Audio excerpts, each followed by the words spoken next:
உலகின் விலையுயர்ந்த மாம்பழமா மியாசாகி? உண்மை என்ன? பழங்களின் வகைக்கு தகுந்தாற் போல ஒரு கிலோ 100 ரூபாய், 2 கிலோ 100 ரூபாய் என்று கூவி கூவி விற்பனை செய்து கொண்டிருக்கிறார்கள். இந்த நேரத்தில் மத்திய பிரதேசத்தை சேர்ந்த தம்பதியினர் தங்களுடைய தோட்டத்தில் காய்த்திருக்கும் 7 மியாசாகி மாம்பழங்களை பாதுகாக்க 4 பாதுகாவலர்கள், 6 நாய்கள் வேலைக்கு வைத்திருக்கிறார்கள் என்கிற செய்தி கடந்த சில தினங்களாக தமிழ், ஆங்கிலம், இந்தி, தெலுங்கு என பல மொழிகளிலும் வைரலாகி கொண்டிருக்கிறது.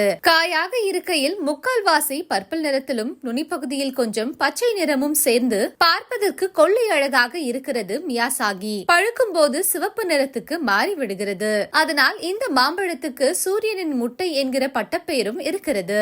மியாசாகி மாம்பழத்தின் தாயகம் ஜப்பான். அங்கிருக்கும் மியாசாகி நகரத்தில் மாமரங்கள் விளைவதற்கான வெயில், மலை, மண்வளம் அனைத்தும் இருப்பதால் அங்குதான் இந்த பர்பிள் நிற மாங்காய் காய்க்கிற மாமரங்கள் அதிகம் விளைகின்றன. விளைவு அந்த நகரத்தின் பெயராலேயே இந்த மாம்பழங்களை அழைக்க ஆரம்பித்திருக்கிறார்கள். 1970களின் இறுதியிலோ 80களின் இறுதியிலோ தான் இந்த வகை மாமரங்கள் மியாசாகியில் விளைய ஆரம்பித்தன என்கின்றன ஜப்பானின் உள்ளூர் பத்திரிகைகள். ஒரு பழம் 350 கிராம் வரை இருக்கும்.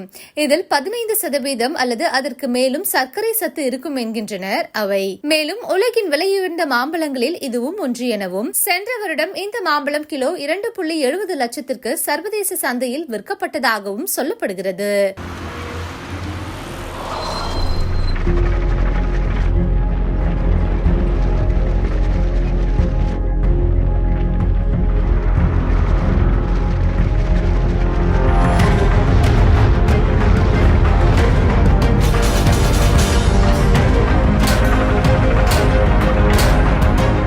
வலிமையின் ஓர் புதிய அத்தியாயம். அக்னி 550D கம்பிகள். அக்னிக்கு நிகர் அக்னிதான். அப்படி என்ன சிறப்பு இந்த மாம்பழத்தில் என்று தேடினால், வழக்கமான மாம்பழங்களைப் போலவே இதில் இருக்கிற பீட்டா கரோடின் கண்களுக்கு மிகவும் நல்லது என்கிறது கூகுள்.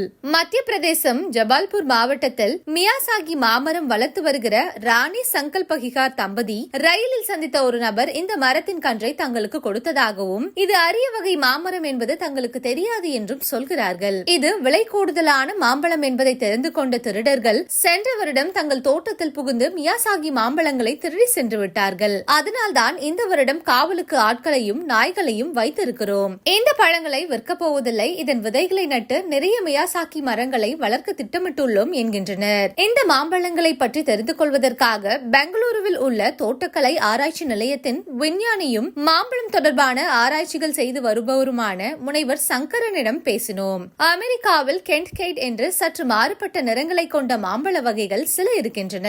அவை உலக சந்தையில் பிரசித்தி பெற்றவை கூட. அதே நேரம் மியாசாகி மாம்பழத்தின் மருத்துவ குணம் பற்றி இதுவரை எந்த ஆராய்ச்சியும் செய்யப்படவில்லை. இந்த மாம்பழங்கள் விலை கூடுதலாக விற்கப்படுகின்றனவா என்பது குறித்து உறுதியான தகவலும் வரவில்லை.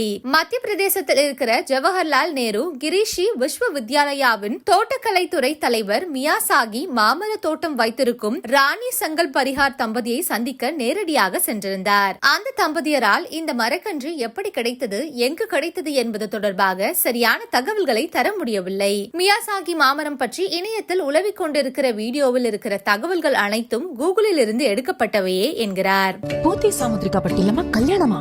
சாமுத்திரிகாப்பட்டி இருந்தா தான் கல்யாணம். போத்தி சாமுத்திரிகாப்பட்டு